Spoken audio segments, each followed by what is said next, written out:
3 Jean chapitre 1 verset 2. Il a dit, bien-aimé, je souhaite que tu prospères à tous égards et que tu sois en bonne santé, comme prospère l'état de ton âme. Ce passage-là nous dit que l'état de prospérité, l'état de bien-être d'une personne est lié à l'état de son âme.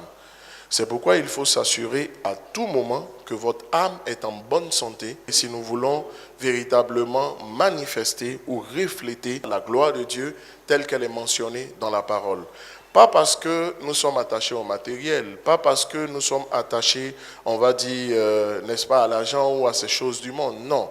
Mais simplement parce que ça fait partie de notre héritage de fils. Proverbe chapitre 4 au verset 23, la Bible dit ceci, garde ton cœur plus que toute autre chose, parce que de lui viennent les sources de la vie. Garde ton cœur plus que toute autre chose. Autrement dit, dans la vie chrétienne, dans la marche avec Dieu, il y a un grand nombre de choses que nous devons garder, un grand nombre de choses sur lesquelles nous devons veiller, parce que garder signifie veiller. Nous devons veiller donc à tout un ensemble de choses, mais la Bible dit, au-delà de ce à quoi nous devons veiller, la chose la plus importante, c'est l'état de notre cœur. Le mot cœur traduit aussi l'hébreu leb, et leb signifie la partie du milieu, et la partie médiane. Cette partie médiane, c'est l'âme, si l'on considère le corps et l'esprit.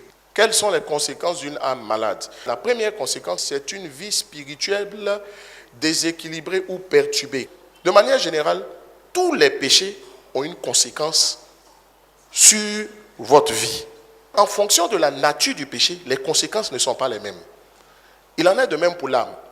Tous les péchés de l'âme n'ont pas les mêmes conséquences. À chaque péché de l'âme, ses conséquences. À chaque famille de péchés de l'âme, ses conséquences. Il y a des péchés de l'âme spécifiques qui perturbent votre vie spirituelle. Et au nombre de ces péchés de l'âme qui perturbent votre vie spirituelle, nous avons l'abattement, l'anxiété, la tristesse, l'angoisse. Il n'y a jamais d'anxiété prolongée sans dépression. Il n'y a jamais d'angoisse prolongée sans dépression. Ça voudrait dire que lorsque quelqu'un développe et il entretient la tristesse, l'abattement, l'angoisse ou l'anxiété, il va finir par connaître la dépression.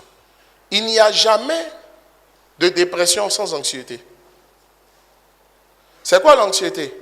L'anxiété, c'est cette situation, cet état intérieur mental dans lequel on se sent en insécurité parce qu'on a l'impression qu'un malheur ou un danger nous guette.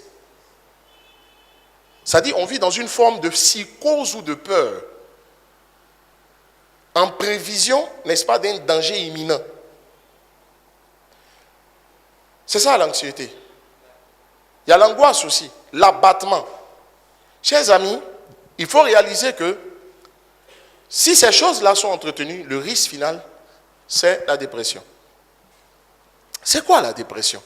La dépression, c'est un trouble mental courant caractérisé par la tristesse, la perte d'intérêt ou de plaisir, des sentiments de culpabilité ou une faible estime de soi, des troubles du sommeil et de l'appétit, une sensation de fatigue et des manques de concentration. Lorsque quelqu'un passe par la dépression, la motivation de la personne disparaît. Elle se retrouve sans motivation, elle n'est plus motivée par quoi que ce soit, même des choses qui la motivaient. Il y a un désir de chercher Dieu aussi qui disparaît. La personne est aveuglée au point de ne plus voir les grâces ou les bénédictions que Dieu continue de lui accorder. Généralement, une personne qui passe par la dépression, elle est désespérée au sujet de son futur. La plupart du temps, dans la Bible, toutes les histoires qui commencent tragiquement finissent victorieusement.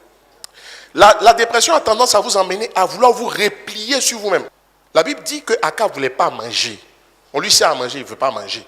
On dit qu'il était triste, il était là. Jusqu'à Tata Jézabel est venue et elle dit, mais cher époux, il y a quoi?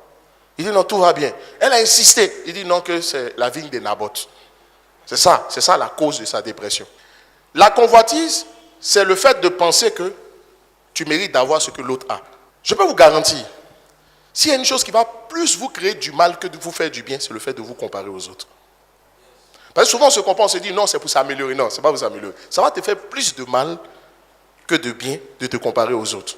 La dépression vous pousse à exagérer les côtés négatifs de ce que vous vivez. La dépression vous pousse à prendre de mauvaises décisions parce qu'elle force votre jugement, mais surtout, elle vous pousse à régulièrement vouloir tout abandonner et enfin, elle vous amène à adresser des demandes insensées à Dieu.